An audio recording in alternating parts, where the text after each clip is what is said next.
2022. godine, kada će biti održani predsjednički i parlamentarni izbori u Srbiji, neće doći do priznanja Kosova, a posle toga narod je taj koji odlučuje, rekao je predsjednik Srbije Aleksandar Vučić.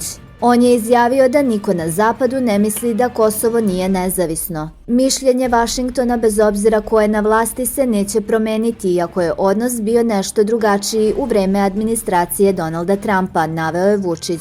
Dodao je da se neće promeniti ni mišljenje Berlina, kao i da je tačno da na zapadu gube strpljenje jer Srbija dugo odoleva i odugovlači. Predsjednik Srbije Aleksandar Vučić i premijer Kosova Abdullah Hoti su u septembru u Vašingtonu u prisustvu američkog predsjednika Donalda Trumpa potpisali sporazum o normalizaciji ekonomskih odnosa.